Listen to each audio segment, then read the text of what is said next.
Oppa Gundam style, everybody, and welcome back to Wow, Cool Robot. I almost said a podcast most foul. Whoops. It's a hostile takeover from within. Mwahaha. Your 3-episode long plan has come to fruition. You can't see it, but I am putting my pinky up to my mouth and scowling evilly. Little evil and twisted. Who are you? Dr. Evil. I thought I was going to podcast with my friend Jake today, but I've been coaxed into a snafu instead. Yes, now you must pay me $1,000. I only have gold bars. Is that okay? Oh, yeah, absolutely. Ah, cool, great. Is it a briefcase full of them? Yeah. How else am I going to carry them around? They don't fit in a wallet. That's Jake. I'm Max. We're here to talk more about Gundam. You know what it is. It's Double Zeta. And can I say, these episodes, really, really good. Oh, they were fun. We finally, escaped the colony. I'm very, very pleased about it. We're in space. And, next week, I know it's going to pop off. I know we're going to see our new boy next week. But until then, just, it's the build-up. It's the build-up. And I'm glad that I want to see him. We've seen, a third of the boy this week so far, actually. Oh, yeah, that is true. Yeah, we've seen our friend's jet fighter. It's a normal jet fighter. It's a civilian craft. Well, we don't need to talk anymore about what's going on in the episodes because we can talk about the actual episodes themselves. All right, starting us off this week, Jake. Episode 7. The Gaza Storm. The Indra has landed inside Colony 10, preparing for battle with the Argama. Pampa, one of the pilots inside the ship, begs Mashmer to allow him and his squad to personally fight the Zeta. Mashmer allows this, and the Gaza Storm team sorties. Meanwhile, Judah and some of the gang are traveling to contact the junk dealers union so they can open up an unused industrial hatch so the Argama can sneak out of the colony. They are found by Gaman, who holds Judah hostage. As this happens, the Gaza Storm team attacks the Argama, so Fa sorties in the Zeta, and Torres sorties in the Methus.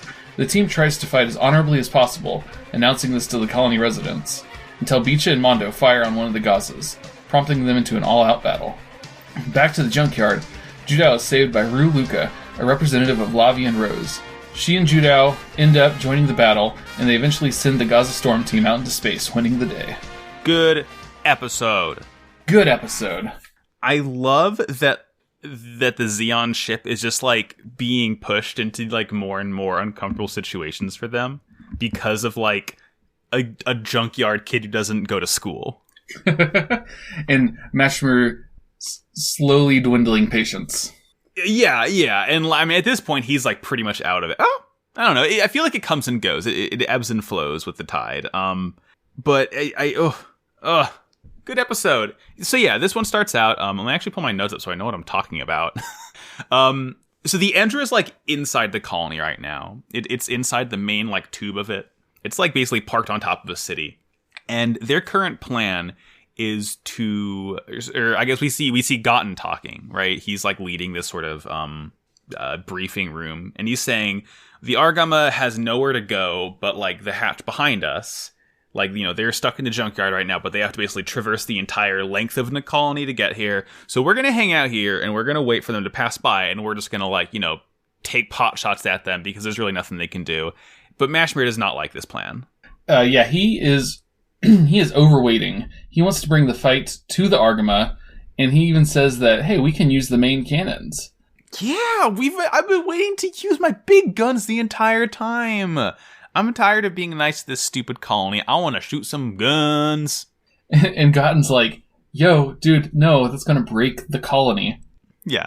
Unfortunately, Mashmir does one of his first problematic things, and he says, well, might makes right, so we should be allowed to shoot them. It's no, Mashmir, no! It's only episode 7. You can't be saying stuff like this so early. And Gotten kind of has this weird look on his face, and I was like, dude, all you would have to say is, Lady Haman wouldn't approve. Yeah! It's weird that, he didn't really get a Lady Haman flashback right now. I guess he doesn't really need it, right? Because our friend Pampa, however you want to say it, he stands up. He starts sobbing immediately. This guy is begging for a chance to fly out and take down the Zeta himself. He's I must avenge my fallen comrades. Commander Mashmir, can I please take down the Zeta? And then, like, and Mashmer's like, yeah, okay. He's like, oh, cool, thanks, bye. He's normal after that. He is a true knight, is what Mashmer says. He is, like, the chivalrous ideal that we all must aspire to be. He's a little baby. Everyone's a baby on this stupid ship. And speaking of babies, we cut over to the junkyard. We see Gammon, who is, like, searching for Judau and the gang, still wearing his normal suit. His pink with a giant yellow G stitched into it normal suit. I don't think he owns other clothes, actually. Probably not. And honestly... Probably not. Honestly, when you look that fly, who needs more clothes? Yeah, that's true. I mean, yeah, man, I want to see what's under the normal suit, if you know what I'm saying. And Judau, I think right now it's Judau and Lena and Eno and the 2 orphans. And they are, they're like searching the junkyard. They're making their way to the Junk Dealers Union because those people are like the ones who are able to open the hatches on the colony. And they're going to be the ones who are, you know, supposedly going to be able to open the industrial hatches right next to the Argama so they can escape without having to, you know, fly over the entire city and have everything be subsequently destroyed in the battle. You know, I'd like to avoid such a situation if possible. And Judau's like, nah, they actually kind of want us to fight so that way they can get the scrap metal.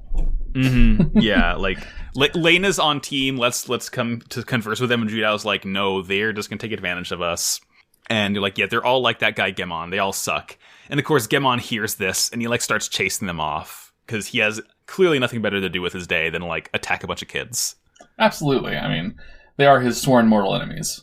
That's true. Yeah. I mean, like I said, the rivalry between Camille and Jared in Zeta Gundam is greater than the rivalry between Amuro and Char in 0079. But the rivalry between Judau and Gammon is like on a whole nother level of both of those two. By the way, so I noticed this. We had this conversation in Discord a couple weeks ago of the proper way to pronounce Judau Ashta. And looking at the name, you would think Judau, like if you're going like purely Japanese, Judau. But paying close attention, his name is Judo. Like, if you listen to how they say it in the show, and even the katakana that his name is spelled in, it's Judo. Huh, okay. So, I guess, I honestly think I can condition myself to say Judo, because that'll make it easier for me when I do my Yu-Gi-Oh podcast, because that's Judau and Judai are more similar than Judo and Judai. Yeah. You know, you got a whole different vowels, so I'm going to try Judo. Judo Ashta. Yeah, Judo Ashta still sounds nice. And if you say it fast enough, no one can even tell. And honestly, Judo Ashta is easier to say than Judau Ashta. I don't know why, but that ow-ah, the ow-ah yeah, it's noise. The ow-ow grape lady noise. Also, it's weird that he's the one who's called Judo, and Camille's the new type who knows how to do Judo, so maybe this guy should be Camille. Who can possibly say? Maybe that's what happened when Camille grabbed his hand and showed him how to do space. He also showed him how to do Judo, so he can live up to his name fully. There we go. He's like, I'll give you the soup and I'll give you the kung fu. The 2 ingredients a new type needs to fight. So Gammon's chasing them through the junkyard. We cut over. Mashmir sends the trio of pilots off in their Gaza D's. So, oh wait, hold on. Gaza D's nuts. I said it and I realized I had to say more. I had to speak more on the topic. So in Zeta, we saw the Gaza C's. They were like this nice two-tone pink. It was like almost like a purple and pink. These are blue and pink. So the purple turns to blue. So it's like a little bit more like a harsh sort of color scheme. It doesn't look quite as like flowy. But they have these really cool flight packs on the back that I think make them look a lot cooler than the Gaza C's. Like, they have less of a weird, like, ambiguously shaped body, I think. I dig the Gaza D's. I think they're just funky little dudes, I think. Yeah, I thought they were alright. They weren't my favorite suits ever, but I didn't, like, have a visceral hatred reaction. Yeah. I didn't look at these and I didn't look at these. They're cool. Yeah, you know, they're simply fine. And the Gaza Storm team, we have Pampa, who we met before. We have Wyme, and we have Vion. Pampa, Wyme, and Vion. I'm sure if, like... just based on how weird their names sound, I feel like there's going to be like some sort of wordplay going on here, or like, you know, some reference. So if anyone knows, let me know so we can talk about it next week of like what their names mean, because we're not going to be talking about them otherwise after this week. But the most important thing the Gaza D's do is, for all I care, they are, for all intents and purposes, the exact same as the Gaza Sea, except they have a Blue Angel's ass smoke emitter on the butt of it. Yep. Because they basically, like, they do sky art. They fly in this very intricate formation on above the Endra and make a rose, and then, like, the smoke turns green as they make the stem and they fly off, and it's like the sickest thing in the world. Mashy is almost in tears. It was he really glorious. Is. Let your winds blow gloriously on full blast. And then we cut over to the Argama, and the crew is loading up some supplies. They've got vegetable, they've got tomato, they've got potato, they've got beef, and they've got Bondi. And thank you. I'm so glad you noticed the Bondi, because it's Maslow's hierarchy of needs. You have up top, you have vegetable, then tomato, then potato, then beef, and all the way at the bottom, the big base of the pyramid is Gunpla. I was like, hey. It's just, I love that, like, it's, you know, part of it's like hail corporate, but part of it's like also very funny that, like, they just put the company's name diegetically in the show itself. It's like the Double Zeta Bondi box walked so the JoJo's Bizarre Adventure Part 4 Diamond as Unbreakable Pepsi sign could run. I was gonna say, it's kind of like, have you watched God of High School? No, I try not to think about high school. It's a Crunchyroll original anime, and they're like, you know, it's like a martial arts tournament. Yeah, and sure. on the side of the ring where they would have like the advertisements or the sponsors, it just says Crunchyroll. Oh, that's good. I love that. It's similar. I play a lot of racing games, and Dirt 5 is the one I've been playing the most recently. And like that game has an absolutely absurd amount of sponsors in it. Like when you put stickers on your car, you can like basically pick any sponsor and put on your car, and like half of it's like, yeah, it's advertising, but also half it's like, it makes sense, I guess, because, you know, race cars are like that in real life. But it's still very, very funny, like the mixture of sponsors you can put on your car, because like I can put an AMD sticker on my like Ford Rally car in that game, which is like not what you'd expect. Like, yeah, let's like see what a graphics card company can do to to advertise on my fun race car, and also I'll put like a Windows sticker on it. Like, you get a lot. It's very, very fun and wacky. That's and like fantastic. Yeah, again, you know, it's hail corporate, but it's just like to the point where it's absurd and funny, and it's not going to make me like, you know, Bondi itself doesn't need to advertise to me. I think I've spent quite enough money with them as it is, and I will continue to do so. So I don't need any more advertisement. Yeah. Send me products, Bondi. I will gladly become a shill if you send me some more Gunpla. This is a promise and a threat. And yeah, like a couple of the livestock boxes break open, and like a chicken's flying around. I think Bright accidentally attacked a cuckoo, and it's just like in Zelda where, you know, it's chasing after him. He's being accosted. It's funny. I like Bright in these Looney Tunes ass situations. Beecha and Mondo are just like leaning against the Bondi box, and he yells at them to help out. And then Beecha looks over at Mondo and he goes, "What should we do?" He just goes, "It beats me." And they do nothing. They do nothing. They're a bunch of stinkers in these episodes. I hope they get their comeuppance. I hope they get some sense knocked into them, because as much as I want to give them credit for not really helping the like military organization they've essentially been drafted into, it's also like, well, you might as well do it to save some lives. So yeah, like their friends are also drafted into this, and you want to help out your friends. Yeah, exactly. Like, yeah, I know you want to go home, but also maybe like don't go home by having your friends be killed in glorious combat. Just a thought. So while they're running around gathering chickens and other animals and pigs, importantly, there's some pigs that break free, because the pigs are a plot point throughout the entire set of episodes we've watched. I forgot about the pigs. Yeah. While they're gathering all the animals, an alarm goes off. The enemies are approaching. Oh, no. They're approaching and they're holding hands. It's very cute. We are 3 for 3 on Gundam series where the robots fly in formation to hold hands at the same time. I hope it happens in every single one. Actually, I don't think it ever happens in IBO. Very, very sad. We're series. It's just by default. That's the only criteria. I mean, people do bone down inside the cockpit of the Gundam, so I think that's a forgiveness. Oh, hey. So yeah, they're flying in. Bright is like, says something good for once, because he tells Fa to get into Zeta, and of all people, he tells Taurus to get in the Methus. Taurus is like, what? Me? Are you sure? Am I really the most like, half of it's like excitement, half of it's like incredulity, because I feel like he's like, am I really the most qualified person to get in that right now? I mean, I guess he is. So, who can blame him? But, we cut over, we see Gemon chasing the kids again, and like Coom falls, so Judo has to like run back and help her. And of course he runs up to Gemon, who's caught up, and he like does like the punch out ass like King Hippo punching the belly of Gemon, and like it does nothing to him. He has the manhole cover that he gets when you fight him the second time in that game. And then he like straight up grabs a steel bar and like holds it to Judo's neck, and he's like, nobody move or I'm gonna break this kid's neck. Not a good look, Gemon, I don't think. And then we cut away. Yeah, was just leaving on a cliffhanger. Very, very scary. I hope he's okay. Oh no, I'm worried about him. Oh no, beans. Let's see.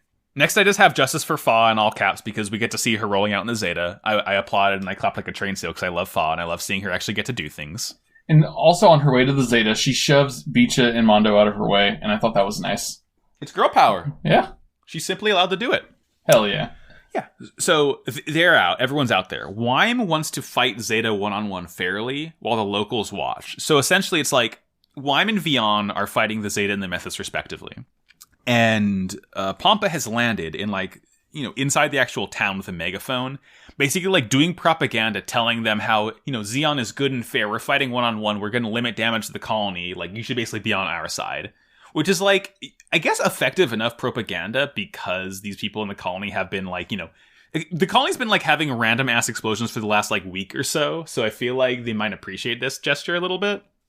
Yeah. And he also kind of talks about how like the Argama is cowardly and they're sneaking around. They snuck in here and we're being bold and honest with you.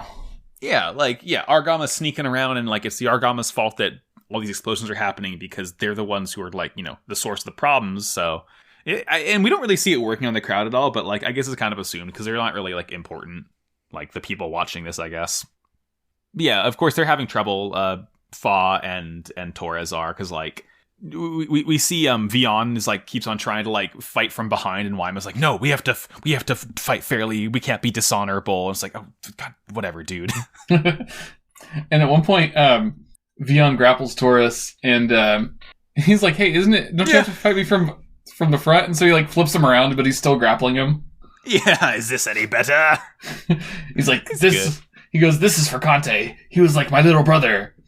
And Taurus knows nothing about that, and neither do I, because I do not recognize that name. Okay, so what I think, let's see, based on what we see later with Yazan and the Zeta, I think that Conte is because I don't think any Zeon Conte was either one of the Gazas that flew alongside Mashmir when he was in the Zissa last week and was killed, or I feel like what's more likely, because like why would two brothers be end up being stationed on the same ship? I like to imagine that like earlier in the Grips conflict, Conte was like an Axis soldier who was killed by the Methus. And so they just see the Methus and they assume it's the same pilot all the time, right? I like that. Because we get the same thing with Yazan and the Zeta later, so I feel like that's like, people don't know the pilot, people only know the mobile suit, so they just assume that like, for the cool prototype suits like the Methus, there's only going to be one pilot, 'cause there's only going to be one of those mobile suits, so it's like, makes sense to basically put all that blame on them, because they're not going to like, know who's on the inside. I feel like that's kind of like, a good read on the situation. I like that idea. Let me tell you, name does not show up on the Gundam wiki, so I have no idea who that is. So I figured he was probably one of the Gazas that Judo fought, but I like your theory better. Yeah, who either or, it doesn't really matter because again, they're not going to make it out of this one. Bright decides to launch the Argama as a distraction in battle because they're not doing so hot. It's essentially 3-on-1, even though one of them's not fighting. Astanage, in a stroke of genius, puts Bicha and Mondo in charge of the turrets. Tweedledee and Tweedledum are in charge of, like, the big guns that can blow up a colony. And the first thing they ask him is, can we cut loose? Yeah, yo, can we shoot like mad, homie? And he's like, listen here, young man. I'm speaking directly into your ears. Turn on the power regulators right now. You will blow a hole in this entire space station if you don't. And they're like, okay, we're gonna slack off. Bye. And as soon as he leaves, they're like, where is that anyways? The regulator? What? Yeah. They don't know what that is. And of course, the first thing to do when he leaves is like they shoot at the Gaza D that's parked beside Pampa, and it hits like behind it, but it knocks it down, and like it's a big ass explosion, and Asanage is like, you dumbasses, and of course Pampa freaks out. He's like, if that's how it's gonna be, I'll fight them even if it means destroying the colony. It's their fault. He basically is like, okay, you know all that propaganda I said, forget it. If anyone gets hurt or the colony gets destroyed, it's the Argama's fault. I'm gonna go kill a kid. Bye. It's like, bro, your ideology. It was paper thin. Next we go to Gammon. He's choking out Judo again when somebody new shows up and sneaks in behind him. She's got her own big old metal pipe, and she just fucking brains the dude. Just bonk. So we don't know much about her right now. All we know is that she is from the La Vie Rose. She wants to find the Argama. She has long gray hair. She has a cool blue normal suit with like a shooting star embroidered onto it. And her name is Ruluka. I like Ruluka. I think that she is great. She's great. I posted in the Discord earlier how I was like, I just said, attention everyone, Ruluka. That is all. And I was like, I'm worried that, I looked it up. She's 18, so that's good, I guess. Not a teenager being embroiled in battle. And I was like, I can't wait for the show to treat her poorly. And our dear friend Colin, host of Zeta, they said that for what it's worth, she's treated fine. And I'm like, okay, I'll take it. Because Ruluka's cool. I like her a lot. She seems really fun. She does. And her being 18... That's the thing. It's bad either way, I think. I got some, vibes that they were going to try to ship her in Judo, and I don't like that. Oh, I am very, very heavily picking up on that, too. Ugh. It's something... I do not see it. I condemn it. I pretend it is not happening. I mean, thankfully, we're not at that point where you have to address it as of yet, so It's fine. But more importantly, she is flying a tricolor core fighter, and it looks suspiciously similar to the chest of the Zeta, where you can definitely see the two yellow vents and the red sort of hatch that goes over the cockpit when it's all folded up. I wonder what this could possibly be. I got so excited when I saw it. I was just like, core fighter! I haven't seen one of those in forever. I know. God, I'm so excited for Big Boy to come next week. Anyway, and she flies off. She tries to find the Argama, right? Judo and the gang are like, they get back in a flatbed and they drive off to find the Argama because at this point the battle's going on. Everyone knows it. And she's flying around looking for it, and she ends up seeing one of the Gazas putting Zeta on the ground in a hold, and she's like, why does my first glimpse of it have to be at getting beaten? How revolting. And I'm like, yeah, I agree. There's not a very well cool robot of the Zeta for it to not be winning every single battle. Ruluka is cool. I love her so much. Next, Pampa jumps into the fight between the Zeta and Wyme. Mm-hmm.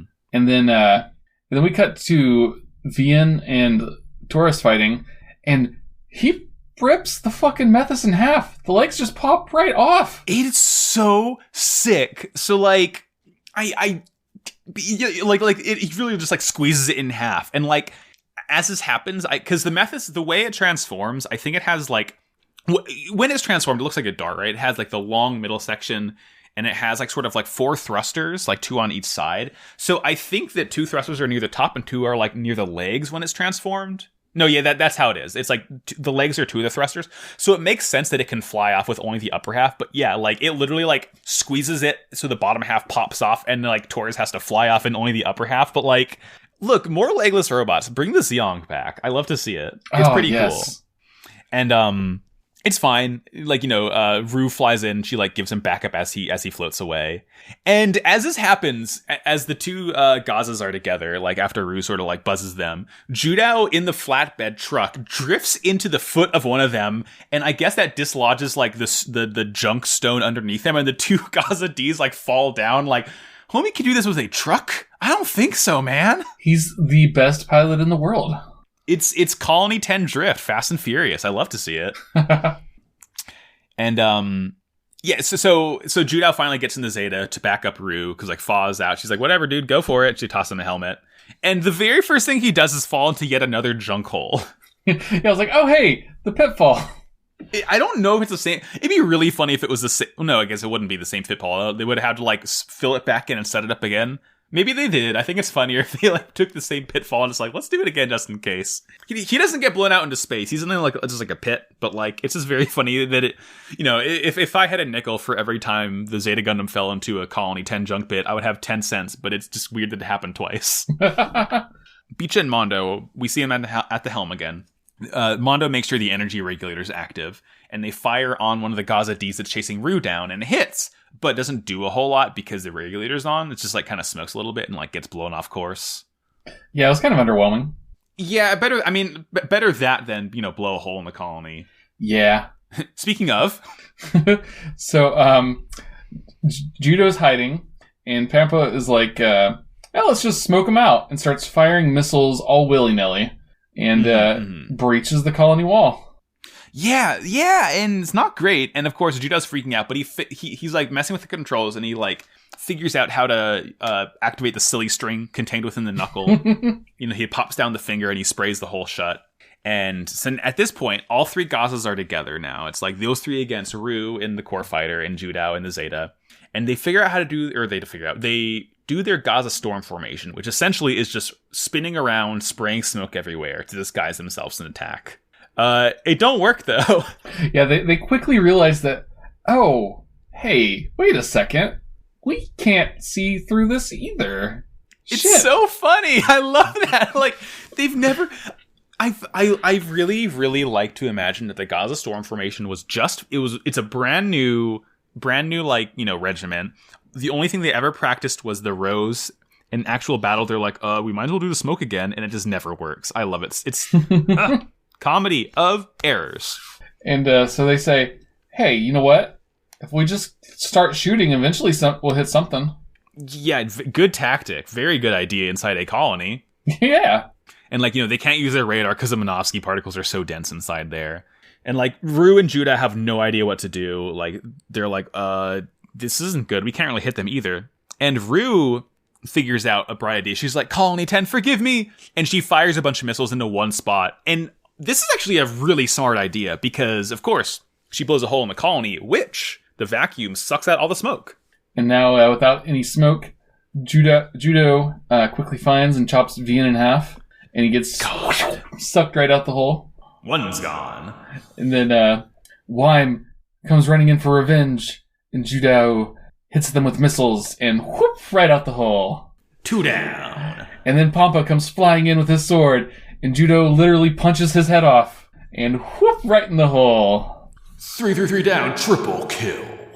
It was chef's kiss. I loved that. It was so sick. Like every time it happens, I'm like, no, I must contain myself. I can't be excited for the kid to be a killer. But also, he just did like a single triple kill on the Gazas without like any equipment, really. Like it was pretty cool. He punched his fucking head off, man. He punched his head off. It's always sick, no matter what happens. Who does it? It's great.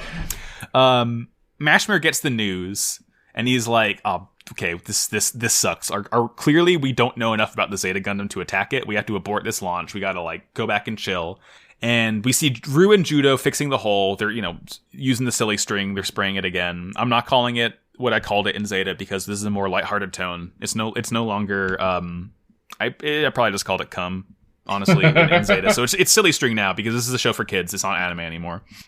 And once again, after they get back to the Argama, Bright asks Judo if he can go get the industrial hatch open. So he takes his gang and Rue, and he rolls out to basically go once again talk to the Junk Traders Union.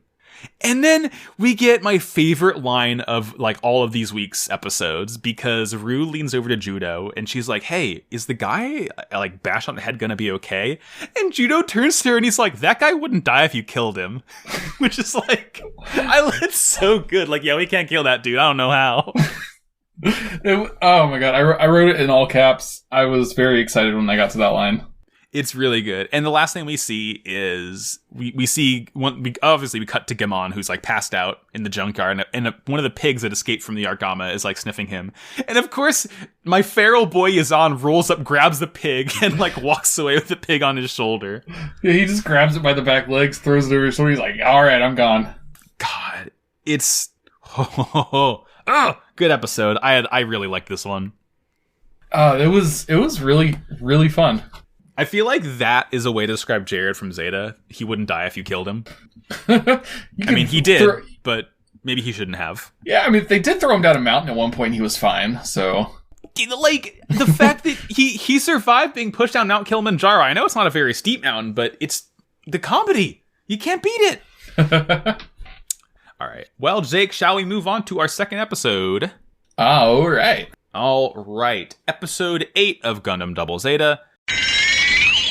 The funeral bell tolls twice. Kind of a sad name this week. Yeah, it's a little somber. It's a little somber. In this episode, the soldiers of the Endra are honoring their dead. Mashmer doesn't understand why, and he orders them to continue working aboard the ship. The Argama gets a signal that the Junk Dealers Union is convening since they have captured Shamater for aiding the Argama. Judo and Ryu set off to rescue him, but the Endra shows up as well, firing on the Zeta and sending everyone into a panic. Ryu escapes with Shamater, and Judo has to fight both Gammon and Yazan in their Gezes. Yazan accidentally triggers the escape flare, prompting the Argama to launch and head towards the colony hatch, although they don't know it isn't open. The Endra and the Gezes are chasing the Argama, pushing them into a corner until Ryu and Shamater actually open the hatch for them. Judo kills? Gammon, and destroys Yazan's Geze, disabling the Endra in the process. All the enemies retreat, and the Argama once again returns to space. Finally, Mashmer leads a second funeral for both the Zeon soldiers and the colony citizens, understanding Haman's words to him. Another good one! Another good one. This one, I like... It's cool, right? I like that we see more Geze action that's not as, like, silly goofy the first time. Now it's like, okay, and this is what a Geze is like in a real fight. Kind of. This one starts out. First of all, the soundtrack in the show is good because we get like this really sick, like slap bass symphonic track. It's a bit too funky for a funeral, but like it's kind of a bop. You know, it just it depends on the person you're having the funeral for. Some people would appreciate the funkiness. That's true. I would. I don't ever plan on dying though, so who can possibly say? Not gonna happen. Not gonna happen. So, yeah, they bury the Gaza Storm team. Everyone's really, really sad about it. They, like, toll the funeral bell so their souls will be at peace. And, like, Mashmer sort of, like, comes down on this little, like, hover lift thing. And he just doesn't get it, right? He's yelling the soul. He's, like, trying to yell over the sound of the bell to Gotten that, like, they should be building the new suits instead of this. And Gotten has to, like, explain to him that in the Earth Sphere, they honor their dead like this. And then we get the most deranged cutaway because it's not a cutaway to Haman herself. But upon hearing this, Mashmer says, what, the memorial satellite that Lady Haman is making isn't good enough for them? And we just, like, get a cut over to, like, one of the Zeon ships, and this gigantic, like, Christian cross floating in space. It is absolutely wild. It's really ugly, too. Yeah, the proportions are all wrong. It looks like the kind of thing you'd put on a table, almost. Like, it has a base to it. But, like, look, people like to point at Evangelion for, like, Christian imagery. Nuh-uh. Zeta Gundam did it first, like, 10 years earlier. God, it is wild. And this is, you know, Haman has become Catholic, is the joke here that I like to say. Good for her. But he's upset because the Argama could be escaping right now. Mm-hmm. He says, have you forgotten Lady Haman's words? They say the best gift for the dead is vengeance. Well, people are saying this. Many are saying. And of course, the soldiers cry harder when he says this. And he demands they stop the funeral and prepare to launch the Indra. Yeah, it's like, bro, I mean, I know he doesn't get it, and he gets the turn in this episode, so it's not like the whole thing if he never understands Earth customs, but it's like, come on, man, their friends died. Give it a break. Just chill out a little bit. Yeah, just like be cool. Be cool for once in your life, Mashmer. So they fly off. We cut over. The gang is working on the Argama, and they end up see this red signal flare in the sky, and they think that means that the hatch is open at first. But Rue shows up and L shows up, and they're like, yeah, a blue flare means that the hatch is open. A red flare means that the junk traders are convening. And they find out that basically, like, they're going to put Shamater on trial because he's the one who's, like, you know, they figured out he's helping the Argama, and they gotta, I guess, execute him, ? Yeah. Also, can I say how weird it is to have a flare signal for, hey, the junk dealers are talking with each other?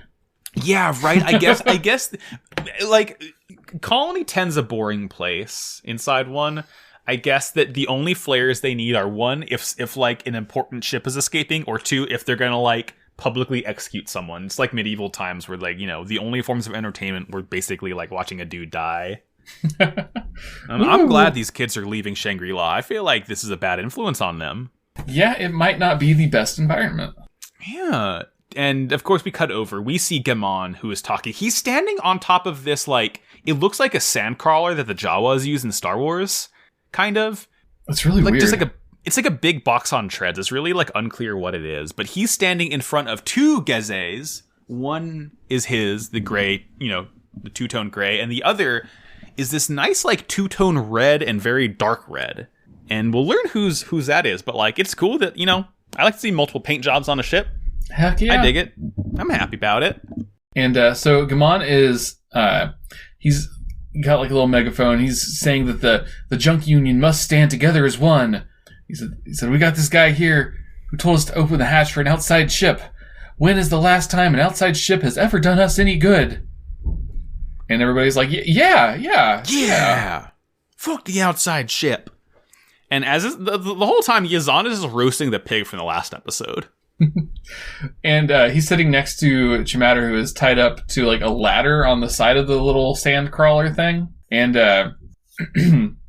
Yazan offers Chimatter some of the pork. And when he says, no thanks, I'm a vegetarian, Yazan spits a bone at him and just starts bullying him and, like, messing with his head. Yeah, not cool, dude. That's rude. You can't do that. Come on, man. Ugh, so rude.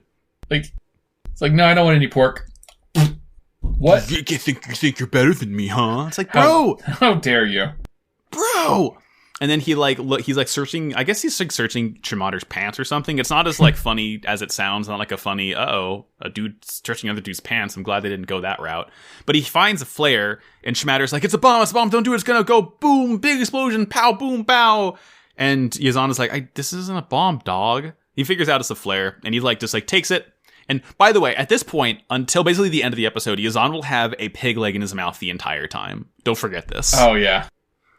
Like, he has an entire ass, like, turkey leg looking pig leg that he just, like, keeps in his mouth, and he can talk like normal the whole time he has it. It's just his accessory now. It's his held item. He has leftovers. He heals an eighth of his health every turn. Perfect little rat boy. I love him. I love him. And then the Endra is, like, floating overhead because, like, Rue has, you know, traveled over to this meeting, and Judao has as well in the Zeta. And the Endra, like, sees the Zeta sort of, like, nestled within this, like, mountain of junk. And they're like, yo, we're gonna shoot it. We're gonna blow it up. It's gonna be really sick. It's gonna be really cool, dude. And then something weird and confusing happens. Yeah. Mashmer has a flashback of Haman telling him to hold honorable funerals for his soldiers. And I'm just like, did you forget that earlier, bud?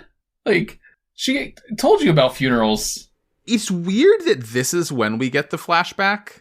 I feel like, I mean, I guess it has to happen in the middle of the episode, because it can't happen the first time he sees a funeral, but it has to happen by the second time he sees the funeral.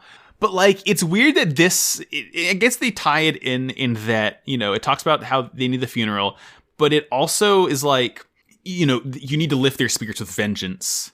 So I guess this is his vengeance. This is what's going to cheer everyone up by firing into a mountain of trash to blow up the Zeta and, like, making everyone freak the hell out around him. Yeah. I don't know. Whatever works, right? Yeah, I guess so. And Rue gets in her core fighter. Judao, like, runs off to rescue Chimatter. Yazan and Gammon start, like, basically, like, wrestling, arguing. But, like, they you know, they're kind of on the same team because Yazan and Gammon built another Geze for Yazan. So the Yazan has his Geze now, which is, like, a bit of a downgrade from the Hammurabi and Zeta, but, like, the boy needs a robot somehow, right? Yeah. And he still has that pig leg in his mouth. I love it.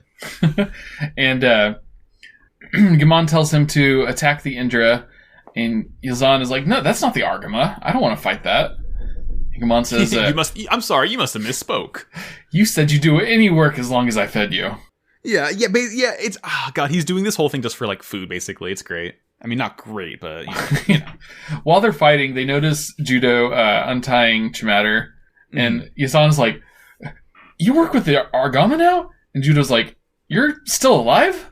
Yeah, you're not dead yet, dude. You've died like 5 times. And then Yazan chases after Judo, and Judo knees him in the crotch. And Yazan still's got a hold of him. And Rue flies past and spooks him enough that he lets go of Judo. And so he and Chimatter just run away. Yeah, he runs away, and like, I guess Yazan runs off to get in his Geze. And, everyone's, it's a whole thing. They're all arguing, but like, I think at some point, Judo gets Chimatter to Rue's core fighter. And they have to fly off because, the Argama is launching, and then Judo has to run to get in the Zeta. So it's like Judo in his Zeta against these two, or I guess like right now he's like not even in the Zeta, I think. It's just these two Gezes chasing Judo down. And at some point in this struggle, Yazan steps on the flare, and like that's what like the reason what got the Argama to launch. Because like, they think they had this open right now. So it's like a whole thing. It's everyone's like freaking out. At some point, Judo does get in the Zeta. Of course, he has to, because, everything. This is when everything totally pops off. And Rue is like, Rue has to fly out through a like car tunnel, essentially. Like this, not small, but it's not that big either. But like she's able to get in pretty easy with the core fighter.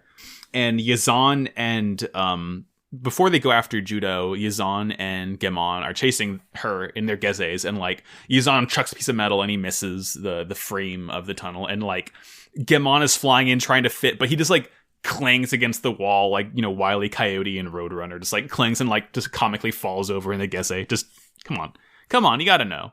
It's like the 11'8" thing. And then Yazan's like, forget those rats, let's go after that punk. Let's kill the kid. And we cut back to the Argama, and it's rising out of the trash heap, and Lena is talking with Shinta and Kum about how she's really worried for her brother. And they're like, whatever, we're more worried about Fa. And she's like, well, why? Oh, because she doesn't want to leave the colony, but she's forcing herself to. Yeah, and I guess the undertone here is that like she doesn't want to leave because Camille is here, and like, she wants to make sure Camille can like stay safe in the hospital here and like get better. Yeah.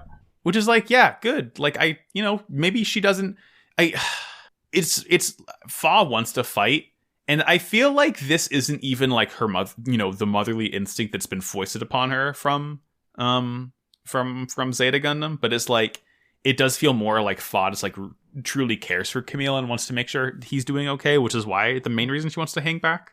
Because, she's willingly fought the whole time, but, I'm willing to give the writing the benefit of the doubt in that this is Fa just like, caring for her friend more than anything else. Yeah, she's like, this is my friend and somebody needs to stay here for him. Yeah. Like, we're all going to leave and we're just going to leave him here. Somebody needs to be here when he gets better. Exactly. Yeah, he can't wake up alone. God, can you imagine? That would be like... Oh my God, that's scary. Yeah. I don't like that. No. So Judo ends up taking off in the Zeta. Gemon and Yazan are like, they're just like chucking pieces of metal at the Argama, like trying to take it down. Yeah, And they just have these big piles of like metal bars like under their arm, and they're like grabbing it with one hand and throwing it, and like it's like it's a javelin because they don't have any ranged weapons, so they're just like grabbing up piles of trash. I love it. Like, I feel like they could be throwing more at once because they both have 4 arms in their Gezes, but I don't know. Maybe they only have 2 now because they had the repair.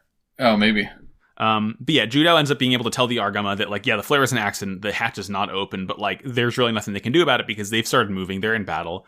So at this point, the Argama starts to, like, turn around, and the Ender's chasing the Argama the whole time, too, right? And they're like, oh, the armor's turning around, like, what could this possibly mean? And Judo starts firing on the Gezes, and, like, he knocks Gemon down to the ground and, like, fires on him, and, like, Gamon's Geze straight up explodes. Like, is this fool dead? Even if you kill him, he can't die. So yeah, I guess even if he dies, he's not dead. He's dead, but he's fine. But, like, again, his robot very much did, like, super explode. And, like, it makes a note of seeing it explode. Maybe he's dead. I don't know if it matters if he dies or not, right? Like, because certainly Judo's killed, right? He's killed 3 people in the last episode. So this isn't his first death that he's, caused. But, like, I don't know. Does it really count? It's Gemon. Kind of sucks. I don't know. I fully expect to see him back eventually, just because of that even if you kill him, he doesn't die line. Right. He'll be like Cyber Gemon. Oh my god. In a couple years, they'll end up making Triple Zeta, and like he'll be the main villain. Oh my god, I want this. Yeah. TM. Pay me, Sunrise. And then the next scene is what I was talking about earlier, where Yazan is like talking with Judo like via radio against each other. And like he's really, really pissed, right? Because he was once a Titan. He had everything, but now he's forced to live in misery, groveling and pretending to be a junk trader. He doesn't even like, he has to work for food and work for Gemon and, just like live this awful life. And like, he doesn't realize that Judo is not the Zeta pilot from the Grips conflict. Like he just, Yazan just sees the Zeta and he's like, it's the robot that's caused me all these problems. But he doesn't realize it's like, it was Camille that took Yazan down, not Judo. Yeah, so he's yelling at him and he's like, it's all your fault. And he's like, I don't know what you're talking about, dude. Mm-hmm. Like, this is, don't be stupid. Bro, I'm just a teen. He says, don't play stupid. I know that you know. Mm-hmm, yeah. And then we cut over because Rue and Shimada actually did end up opening the hatch. Because we see them in the, the control room and, like, all of the dudes there are, like, tied up and, like, tape over their mouths and, like, knocked out. And it's like, damn, okay, I want to see what happened there. Yeah, and Shimada's, like, throwing his jacket over his shoulder with one hand. He's got a gun in the other hand. He's being very cool. Pretty cool. And I was like, oh, Secret Agent Shimada, okay. Okay, I dig it. It's like some James Bond stuff. Da-da-da. So now, the Argama's like fully reversed. Like, they spun around 180 degrees. It's called the Xbox 360 because you spin your Argama around 360 degrees. But now that the hatch is open, they basically start reversing into the hole. And Yazan at this point is like grabs the Zeta and he's like flying upward, rocketing. He's basically gonna like ram him into the Argama. Because, that's going to, like, basically stop everything from happening. It'll probably kill Judo. It'll probably blow up the Argama. It'll be pretty good for Yazan. I'm sure he'd be happy about it. He'll get his revenge. Yeah. And then Judo transforms the last possible minute and escapes the grapple. And he's like, this is my secret body-changing technique. Dorito mode. And he shoots at Yazan and and flies away. And then it's sick. Yeah. And then once the Argama is fully in the hatch, Mashmer orders the injured to fire because it'll lessen the damage to the main body of the colony. Mm-hmm. And then Judo drops the Gazé on the Indra's cannon and it's busted. Yeah, it's like, it's a cool, he like shoots through the Gazé and like disables it and like he chucks it down out of the particle cannon and like we see Yazan escape in time. Like he uses his poncho as a parachute. So Yazan's totally fine, but like, the Gazé is crashed onto the Entra's cannon, so they can't fire, which means the Argama is able to hit it with their own particle cannon. But like Judo's like right in the way. He's like flying around because he can't control the Zeta when it's in Dorito mode. He like can't make it go back to normal. He's like freaking out and wrestling with the controls the whole time. Oh, and then Mashmer is like, he's like, fine, I'm going to launch in the Hamma-Hamma. Hamma-Hamma. Hamma-Hamma, Hamma-Hamma. He can't though. It's not complete yet, unfortunately. And then the megaparticle cannon from the Argama hits the Indra and fucks it up real bad. Oh yeah, it's like a shotgun blast. It's pretty cool. Oh, it was neat. It was a laser shotgun. I was very in awe of that animation. Yeah, and this is like fully forces the Indra to retreat, to fly off, to live another day. And Judo like finally figures out he's like I'm a new type, I can do this, and he like ends up transforming the Zeta and like flies back, like he like squeaks right through the hatch just as it closes, and he lands back on the Argama. And like so they've escaped. They're like floating into space. Judo, everyone's congratulating Judo on like a job well done, and like Bright goes to shake his hand, and Judo like walks past him, and he's like, "Where's Rue? Where's my girlfriend?" He doesn't say that, but it's like I can see the seeds being sown, and I don't like it. Yeah, and Bright's like his pride is hurt a little bit by the total dodging of the handshake. Yeah. But he's like, she's right over there, leading us to the Lavian Rose. And Judo is kind of mad. He's like, wait, so we're going into space now? Yeah, it's like he didn't fully realize it or something. And so he tries to argue one last time about needing to stay on the colony. But it's a really weak argument. And Lena like kind of says, but I think you should stay on the ship. And he doesn't really fight it this time after that. Yeah, he's like, what about school? And Lena's like, I guess you better study on the ship because we're like already in space. And they look over as like, the final hatch door opens up and it's like, yeah, they're in space. It's pretty cool. It's exciting. Goodbye, Colony 10. And the final scene here after we see this is it's back in the like sort of graveyard little area that the Xeon people had set up. And now Mashmere is like honoring the dead, praying in front of the graves. There's like a big old grave for like all the civilians of the colony as well. And one of the soldiers comes up and like, is like, we found this bone inside the cockpit of the mobile suit that landed on the ship. And Mashmere smells it. He's like, a pig bone. Throw it in there. We have to honor all of the colonists. And then Mashmere starts to cry as the bell tolls again. And that's 2. Yeah, and like the final thing we hear is that the Hamma-Hamma is complete, and we see like Mashmere is only his eyes floating over like the Argama leaving the colony in space. It's like, scary last shot. And he's like, you better watch out, Argama. Hamma-Hamma time. That's what MC Hammer said. MC Hamma, sorry. Stupid. It's Hamma time. Stupid show. Stop. Hamma time. Next episode? All right, episode 9. Judo in space. In space, the Argama flies through an asteroid field, searching for Lovey and Rose, with the Indra close behind. Aboard the Argama, Beecha and Mondo decide to recruit Eno and have him send out a strong radio signal so the Indra can find the Argama, granting them a bounty that they can use to buy a mobile suit and return to normal life on Shangri-La. Eno refuses, but the radio signal is detected anyway. Mashmere flies out in the Hamma-Hamma with a squad of Gaza Seas, and Ruru Luca is captured by them, but pretends to be a civilian. Glimmy Toto, a Xeon pilot, takes her back to the Indra. Judo has to fight Mashmere and his squad all by himself, but turns the tides thanks to the clever use of dummy asteroids. Meanwhile, Ruru convinces Glimmy to take her back to the colony, but she uses this opportunity to break free and assist Judo, who cuts off the Hamma-Hamma's arm, forcing it to escape along with Glimmy. Finally, after the battle, the Argama makes it to Lovey and Rose. Space time! Woo! This one, the Hamma-Hamma's crazy. We'll talk about that when that time comes. But this is another really good one. This is just like a good batch of episodes we had this week, I think. Yeah, people told me not to watch this stuff. Can you believe it? People were fools. This is exactly what I was thinking too as I was watching. I was like, these episodes whip. What are you talking about? Like, it's a shift in tone. Whatever, man. They just were sad because they couldn't simp as hard as Mashmere can. So yeah, this one starts, we see the Indra, it's like following the Argama, and the Argama is currently in an asteroid field searching for Lovey and Rose. And like, Ruru Luca is the one flying out in the core fighter, like doing recon, but like she basically can't really find it either. And she says this because of all the debris, but everybody on the bridge is like, she's lost. She's super lost and like is too prideful to say anything, but they're not gonna say anything to her. That'd be rude. And of course we see Beecha and Mondo slacking off on the bridge, and like Beecha has this like a Sony Walkman, basically. And Bright pulls it off his head and he's listening to the opening. He's listening to Anime Janai.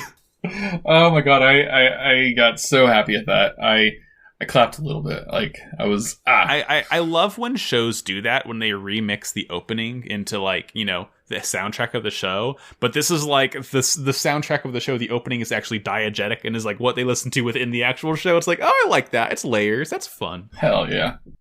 I was gonna say, and Bright chews them out, of course. Yeah. And then Shinta and Kum come running onto the bridge to show Bright some weird rock thing. But he says it's too big and sends them away. And then he's like, what happened to my ship? Yeah, he's like, my god. Like, bro, like, it hasn't been running around with kids since 0079. Like, yeah, like, the ship is the same ship it's always been since, like, you've been on the white base. Like, what are you talking about? He would just rather be, like, working with a bunch of stuffy old Federation people. He would. He would. He just wants he wants order and structure. Yeah. Stupid Bright. And we cut to the hangar. Fa's, like, looking at the Methus, and she asks one of the mechanics about it. And they're like, yeah, we're not going to repair it. And she's all sad about that. He's like, it'll still fly. It has the upper half. What more could you want? It's like the Zeong. and now we learn what the weird rock was. I was like, because I didn't think that we'd get, the payoff of that so quickly. But like the orphans run up to Fa and they show her it's a dummy asteroid. And now we get to see the balloon machine. That is so cool. Like, I want one of these for myself. I don't know what I would do with it, but I want one. I'd make big minions. That's all I need. There you go. The whole thing, this whole scene is an explanation on how the dummies work. It's like basically a machine. I guess you can program whatever. It like basically prints it out, and you can blow it up, or if you throw it out into space, it'll expand to 50 times its size. So they print out a piece that like looks like, part of a colony, like a curved piece of metal, and astronauts like, yo, check this out. And he like puts it in a little like laundry chute, and it, gets pushed out into space and like expands. It's like, so cool. I love how, and like, this is important. This is Chekhov's balloon machine, because this is like has a payoff at the end of this episode. Like in the middle of this episode even. And Astanaj and Torres are so excited about this. They're like kids showing off their newest toy. Me too. I'm excited about it. It made me really happy just to see them like so like, yeah, dude, no, Judo, check this out. It's so cool. I love that we know how dummies work now. It's great. Then Lena calls everybody up for room assignments because they've been assigned to rooms on the Argama now. And while everybody's looking at their room assignments, Beecha and Mondo sneak up and like kind of grab Eno. They're like, hey, come with us. Yeah, and they take him. They take him to like the radio room, right? Because their scheme, because like, they had already snuck off the bridge before. So they've been sneaking around, being little stinkers. Their plan is essentially to like have Eno, because he's the radio guy, I guess, have him send a big enough radio signal that the Endra can detect it, so they can capture the Argama, and so that Beecha and Mondo and Eno and the kids can like take the bounty on it. They'll be like, yeah, asking for a reward for capturing the ship they've been going after for the last couple weeks. Buy a mobile suit, go home, just hang out, live the life of luxury. And Eno's like, no! Yeah, he's absolutely not! That's not cool. That's not cool. These are our friends now. These are our friends. And of course, thankfully, this is interrupted by Fa. And you can tell Eno wants to tell Fa, but like but Beach is like, Eno, what are you doing? Come on, man. So he's like kind of like pulled off to the side. So Eno's very conflicted about this. Like he wants to tell people that like Beecha and Mondo, and to be clear, I don't think Beecha and Mondo are like doing this maliciously. I don't think they're like, I think they're just like not really thinking things through. And I think they're like just trying to go back to the comfort that they already know. Like they just want to return to their normal lives. And they're not really, I don't think they're thinking about the consequences of that. Like, I don't think they're wrong for wanting to do that, of course. Like, they're kids. They shouldn't be embroiled in this war. But also, I feel like it's like, they're not really considering, what would happen otherwise. Because at this point, Mashmers, I feel like, is definitely out for blood. Oh, absolutely. And so, yeah. And they're being like a very neutral party on this. They're like, we don't care about you. We don't care about them. We just want to go home. Yeah. I'm neither handing it to them, nor am I not handing it to them. I'm simply handing. I'm just handing. One thing that we forgot to mention real quick before Fa showed up, they hit the button for just a split second to like start sending out a radio signal. But then Fa showed up and he took his hand off there.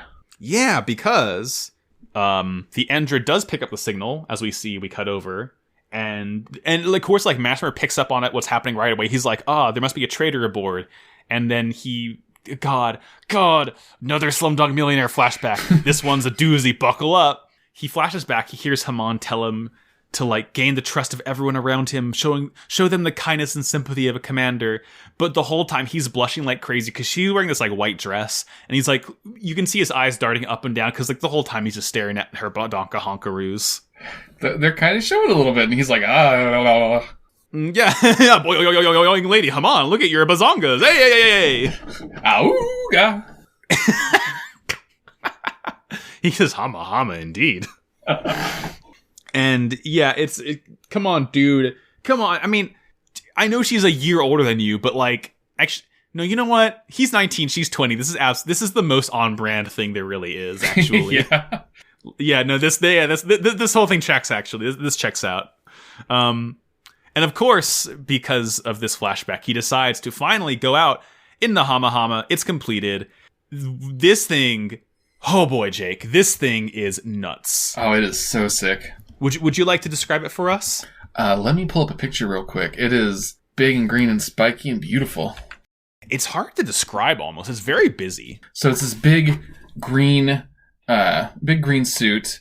It's got a bunch of like spikes coming off of its head, big old huge shoulder pauldrons.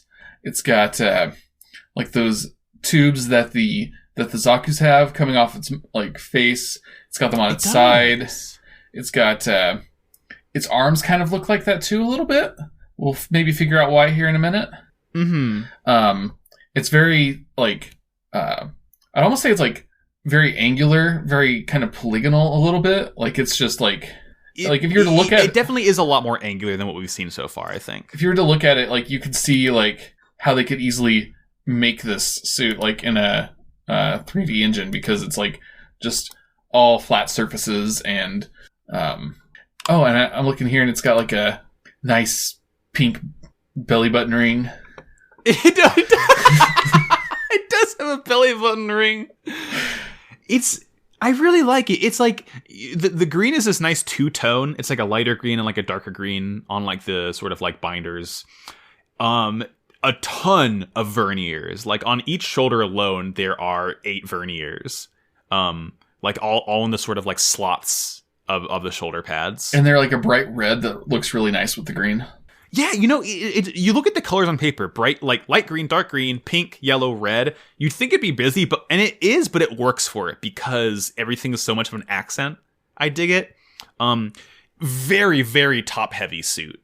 Oh, absolutely. Like the giant, they almost look ruffled the shoulder binders to the point where it looks like it's like almost wearing like a ballerina outfit, like a tutu. Both on the waist and on the shoulders. Oh, yeah. A lot going on, but like this thing is really, really sick looking. I love it. It's the exact kind of like ugly over-designed suit that I love. I look at it and I say Hamma-Hamma. Hamma-Hamma. Hamma-Hamma indeed. It'll be, God, I can't wait for our robot rankings, Jake. Double Zeta is just so crazy with it. Oh, there's been nothing but good suits so far. I know it's going to be so hard to like rank things low. Maybe they'll get bad later on, but I'm sure they won't. He goes out in the Hamma-Hamma, but before he does, he's like getting in the cockpit, and every single soldier in the hangar in unison like pledges to him, and like it immediately moves him to tears, and he's like, "Oh, I'll let you do whatever you want. You are such good soldiers. You're all true knights." It's just like I love how easily manipulable he is. Oh, you just mention honor, and he's like, yes. He's so stupid. Let's see. I feel like Hamma-Hamma is my notes so often, it's like so hard to find which Hamma-Hamma I'm looking at. I wrote Hamma squared eventually. I was going to start typing just Hamma, but I would definitely start calling it only the Hamma, and that would be very confusing because Hamma and Haman, they're all flying out, the Hamma-Hamma and the Gaza Seas, and we see a guy, and I feel like this guy is important. I didn't think he was important at first because the very first thing he says, he's a blonde guy like me, and he's speaking to himself. He's like talking to his mom and dad in his head. He's like, I'm going to be in a real battle. Are you watching? Like, I'm like, oh, this guy's going to die. Yeah. But then we get his name, which means he's probably important. But he's distracted as he's flying. He's so excited. He nearly runs into the Hamma-Hamma's fat ass. and Mashmer's like, are any of these guys paying attention right now? As he's like flying and looking back. It's a cute little scene. And then after that, we see the Rue notices that the Argama isn't behind her anymore. And she's pretty annoyed, and she looks ahead and she sees some twinkling. She's like, "Oh, I found the Levian Rose," but actually, it is a bunch of mobile suits, and one of which she doesn't recognize. Some big green guy. Greenman. It's a creeper. They quickly spot her and surround her, and she pretends to just be like a civilian who was training on how to fly this thing, and she got lost. Simply lost. That's all. She's really good at playing up the I'm a young helpless girl. Good for her for knowing how that works well on people, you know? Like she's playing dumb. She's doing like winking and doing the peace signs like, "Uh-huh." and Mashmer looks at her and he's like, "Oh, she's just a young girl." She is a year younger than Mashmer is. She's 18, Mashmer is 19. I was wondering about that. I forgot their exact ages, but I was kind of wondering about that. I try not to remember that Mashmer is only 19 years old. That's wild. It is batshit. But he tells the blonde kid, Glemmy Toto, to take her back to the Endra. So now that we have a first and last name, I realize this blonde kid's probably more important than a guy who will get killed by thinking he's, excited to be in battle. And he kind of complains about having to bring her back. He's like, but a first battle is like a birthday for us rookie pilots. Yeah. It's like, I like that. That's cute. Yeah, I was like, oh, buddy. Ah, buddy, he'd rather fight. But then he's like, oh, is this what all the girls in Earthsphere are like? They fall in love with you at first sight. This rules, dude. They got pizza here. They got girls. What more could you want? And then on the Argama, we're cutting over. It's like battle stations. Everyone's like wondering what the hell's going on. Because like, Ino's about to talk to Bright. And then of course we get the radio that like the suits are about to arrive. And Ino's like trying to tell Bright the whole time what happened. Like Bright's just completely ignoring him. He's not listening. And then he like goes over to Judo, and Judo's already in his normal suit. And then Judo like sort of like pushes him away. He's like, get in your normal suit, dog. We got to fight. So poor Ino. No one's listening to Ino. One like equals one respect for Ino. Very few left. So Judo jumps into the Zeta, and he radios to the bridge and asks how many enemies there are. They're like, we don't know. He's like, okay, are you going to deploy any other suits?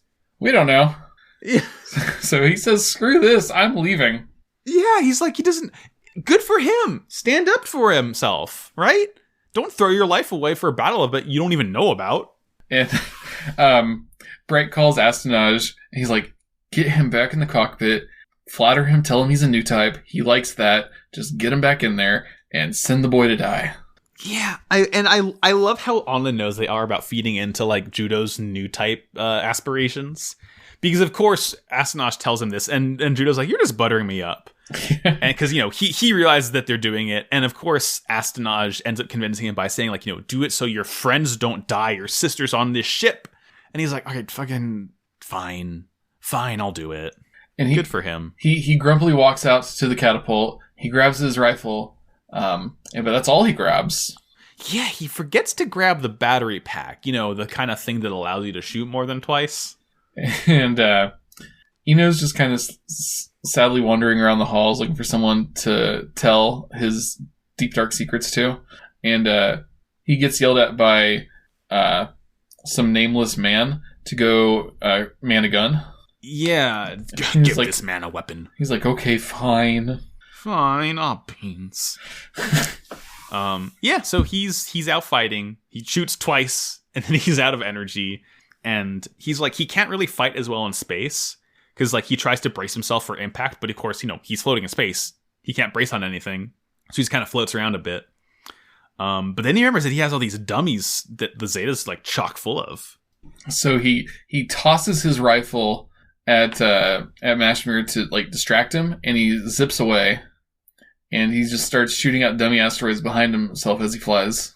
And, like, as he's doing this, we do cut over to the Endra, and, like, Glemmy's investigating the core fighter that Rue was in. And, like, Rue has this, like, tiny little, like, it's like a little patch that goes over her eye that, like, she's scanning stuff inside the ship. And Glemmy's like, these are pretty high-tech engines. Like, these are real guns. And, like, Rue breaks into tears. She's like, I didn't know. I want to go home, see my mom and dad. I'm so scared. I like Rue. I like that she knows how to, like, manipulate people like that. She's great. It's girl power. And of course, like, this convinces Glemmy to, like, start taking her back to the colony. Like, she says she's from Colony 15. So he's, like, grabs her and he starts to fly. Yeah, because he, by the way, he, like, was, like, holding the core fighter. So Rue can't, like, really fly off the whole time in his Gaza Sea. So he flies back out. And of course, Judo's plan with the dummies has worked. He's thrown out so many of them that the Gazas assume all of the asteroids are dummies, and they just start straight up running into real asteroids and blowing up and dying. And he takes out 3 of the 4 Gazas with this tactic. Yeah, like, it works real good. And Mashmir yells at him and calls him a coward for using this. And Judo claps back. He's like, isn't fighting 5-on-1 also cowardly? Yeah, and Mashmir's like, well, it's 1-on-1, so it's fair. Don't worry about it, homie. Yeah, I don't know what you're talking about. Yeah. And for some reason, on Glemmy's route back to Colony 15, he flies by this battle, and Rue sees this, and she's like, thanks, dude. And she, like, blasts out of Glemmy's grip. And, she buzzes Mashmir, she buzzes Glemmy. She, like, shoots Glemmy with the machine guns a little bit. And, like, this distracts Mashmir, allows Judah to, like, kind of escape. And she flies back to check on Glemmy because, she shot at him. And he's like, the fuck you do that for? And she's like, I'm flying back. I just wanted to make sure that you're doing okay. So now she's sort of, like, planted this seed of, like, doubt in Glemmy, I guess. Because he's like, he doesn't know if he wants to fly off and protect Rue that he's fallen in love with, I guess. Or fly off and protect Mashmir, who he's, pledged to as his commanding officer. It's interesting. I want to see where it goes.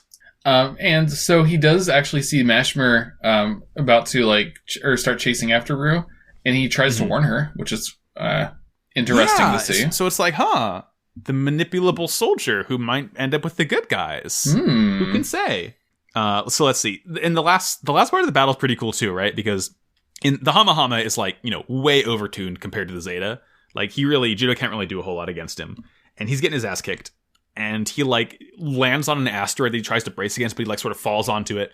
And Mashmir lands on another asteroid and he like starts to fire on it. But like that asteroid that Mashmir landed on was another dummy and it pops. And this, distracts Mashmir, shocks him enough for Judo to like grab a beam saber and just like straight up cut the arm of the Hamma-Hamma off. And it's Judo's trick. It was great. And then Mashmir is like, oh, I'm not wearing a normal suit. I must retreat. Yeah, it's like, if only I was in a normal suit, because, you gotta, what's the word? Oh, yeah, breathe in space. Yeah. You gotta survive the vacuum of space. Probably important. Who could possibly say? A little bit, A little bit. And this one ends with they're back on the Argama. Judo is like really mad at Rue for not attacking Glemmy more. They're just arguing the whole time. Bright is trying to break them up. And like, as cutting back real quick, actually, as Mashmir left, he mentions to Judo that there's a collaborator on board the Argama. So like some people on the some people on the Argama believe that there's a collaborator. Some people think it was Mashmir just like fucking with him. So it's like, tensions are high aboard the ship. And then they see La Vie en Rose. We don't really see it ourselves, but like we get this really long vertical pan in space and we see this like orange light near the top of the shot, which I guess is the La Vie en Rose. La Vie en Rose. So we're like, ooh, next time. Next time, yeah, God, I want to get resupplied. I want to see my big boy friend. I really, by the way, and I know we haven't seen the titular Gundam Double Zeta yet, but the theme of Double Zeta is what I've been using as their episode summary theme. That really weird like string arpeggio, which is like, the show soundtrack is really, really good. It is very good. I wish there was like an easier way to listen to all of it, because like every reflection on YouTube is totally incomplete, unfortunately. Damn, that's disappointing. Very, very sad. You hate to see it. Those are episodes, though. I think I dare say our best batch yet. I think that you're right. I think that the first one was a lot of fun. The second one was really emotional, and the third one was it was really fun and like setting up a whole lot and very exciting for what's going to happen next. Yeah, the third one feels the most Gundam to me, like the most classic Gundam. They're in space. What more could you need? Well, Jake, I have another fun segment for us today. All right. If you'd like. I would. We're gonna go back. I'm gonna open my cool old book. We're gonna go back into Beyond Toon World. You're going to love this. Trust me. Beyond Toon World! Because we talked about Judo last week. We talked about Judo's VA. Now we're going to talk about the other main character of Double Zeta, Mashmir Cello. Yes. Today we're talking about Kenyu Horiyuchi, Mashmir Cello's VA. He was born July 30th, 1975 in Gotemba, Shizuoka, Japan. Another very sparse biography, but he does have his own voice acting company. It's called Kenyu Office, I guess. Yeah, it's called Kenyu Office. So he's well established enough that he has his own management company, because this fool, Jake, he has been in so much. It is crazy what this guy has done. Like, less so big important roles and more so just the sheer amount of roles he's done. Okay. Because he honestly has more work dubbing real life people than anime characters. Right on. So I mean, I'll go through the anime first. This is anime and games mostly, and some like movie dubs. So he started out. Wow, wait. Oh my God, this guy started his career. But this can't be right. This can't be right. He said he was born July 7th.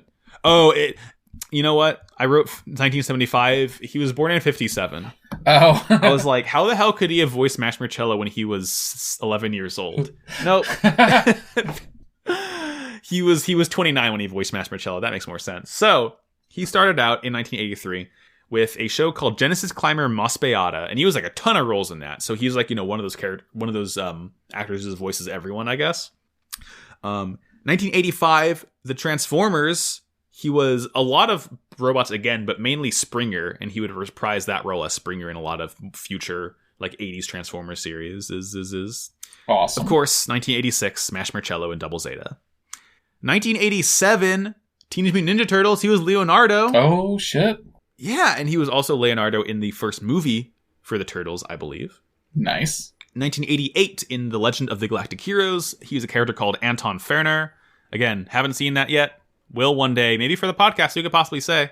1992, Yu Yu Hakusho, he was Hokushin, funny bald.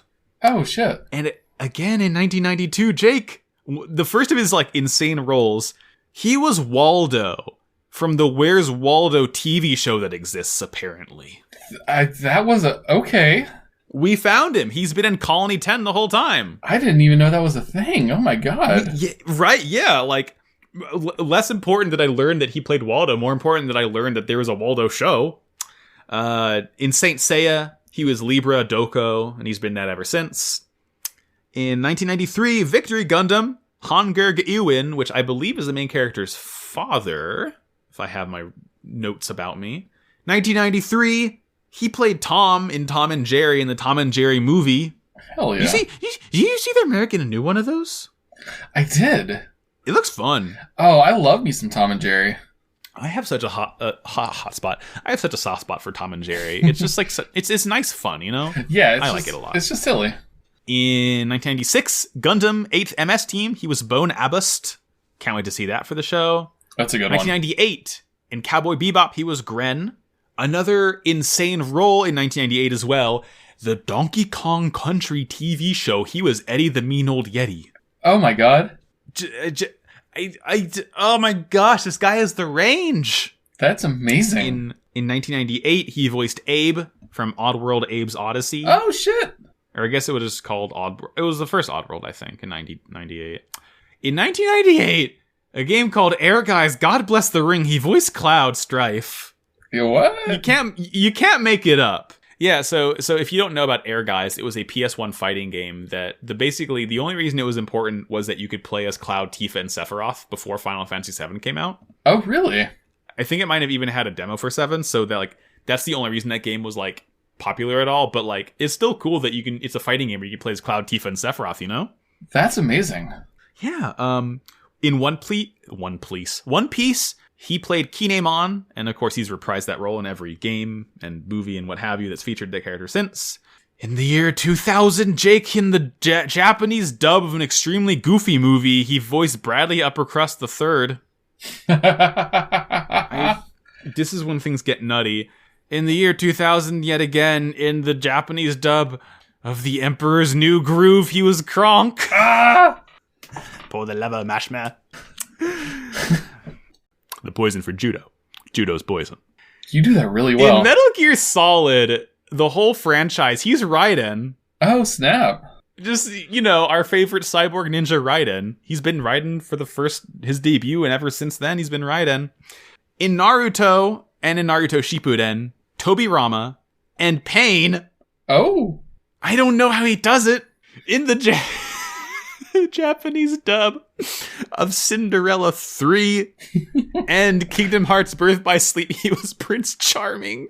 Okay. Oh god. In every Dissidia Final Fantasy game, both Dissidia, Duodecim, and NT, he's Emperor Palamecia from Final Fantasy 2. This guy don't stop. Assassin's Creed 3, he was Hatham Kenway. Damn. He was Minoru Aoyama in Yakuza 5. After Professor Oak's voice actor, his classic one, after his classic voice actor passed away, he took up the mantle of Professor Oak starting in Pokemon Sun and Moon. And he also voiced Looker in one of the Pokemon Generations, the sort of like animated clip series they did. So he was Looker in that.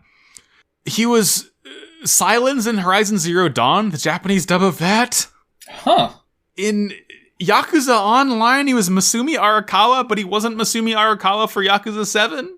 I don't get it. And his final game role, 2019, the greatest JRPG ever made, Dragon Quest XI, he was King Irwin, the main character's father. Oh, snap. How does he do it? He has the range. That's amazing.